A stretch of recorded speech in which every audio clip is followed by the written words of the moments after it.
the stories are the help of CIA. The same way they got rid of the Shah with the help of CIA and, Kissinger and Carter. The same playbook they used with Mosaddegh. Well, a little more aggressive. They actually put him in a village and just the Mossadegh revolution was in 1953, where once again Iranians rose up, kicked the Shah out of the country. This is the third time we've done this. But not the young Shah, the father, Reza Khan you're talking about. No. This was Mohammad Reza Pahlavi. Yeah, 53. That's right. 53 was Mohammed. Yes. Yeah, the same Shah that left in 79. We threw him out and replaced him with this nationalist government. At the head was the prime minister, Mohammad Mosaddegh. Had very radical, sort of democratic, nationalistic ideas, one of which was to nationalize Iran's oil. Like, why are we giving away our oil to the British, in exchange for rent? Like, literally, that's what it was in exchange for. Like, they rent the land and then extract the oil and keep it. And so he nationalized the oil. The British were obviously devastated by that move, but this was post-World War II, and the British were just this powerless island now. The empire was gone.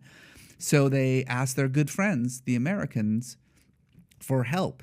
And this was when the CIA had first been created. It came from the OSS from World War II, but now the war's gone, so now we have this intelligence apparatus. What do we do with this intelligence? Nobody had any idea what to do with the CIA until a very clever agent by the name of Kermit Roosevelt, I believe grandson of Teddy Roosevelt, I think, or grandnephew of Teddy Roosevelt, came up with this great idea. And it was, hey, why don't we put the Shah back on the throne?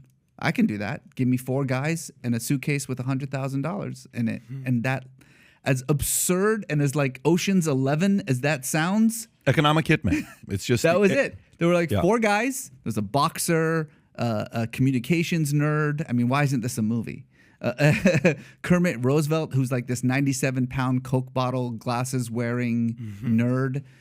He looks like Joe Montana, by the way. And a couple of other people, and with a mustache. No, does he not look like Joe Montana? He does look like an elderly Joe Montana a little bit. Skinny, right there. Yeah, Skinny Roosevelt. And it took them a couple of months, and they went to Iran, and in a couple of months they created a fake counter protest, removed Mossadegh from power, put the Shah back on the throne, and the British said, "Thank you very much.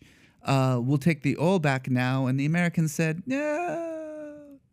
we did all the work. I think we're just going to stay. And that was the birth of the problematic relationship between the U.S.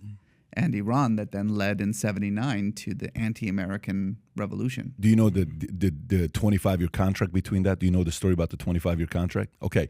Can you pull up the 1954 oil-Iran contract? Just type that in, it'll come up. This is so interesting with everything you're saying where all the timing is not making sense. There you go. The Consortium Agreement of 1954. Zoom in a little bit for us to read this. They signed a 25-year contract.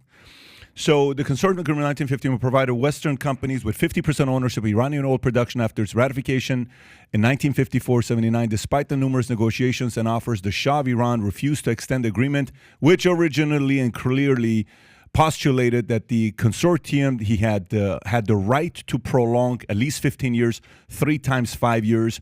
Anyways, this thing is expiring in 1979.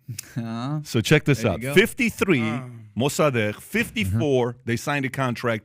25 years. The ownership, I think, is through with France.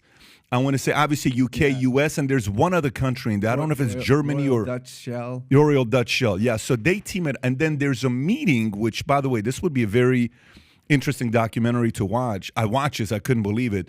There was a meeting in South or Central America by 4 leaders in 1978 or 77, deciding on how to make the Shah fall, and because they knew the Shah specifically kept saying, I'm increasing prices once this expires. Obviously, they don't want him to have that kind of power. Boom. With the help of that, the next economic hitman comes in. We got to replace the Shah. Iran's been used by people of the West for many, many years. So if you like this clip and you want to watch another one, click right here. And if you want to watch the entire podcast, click right here.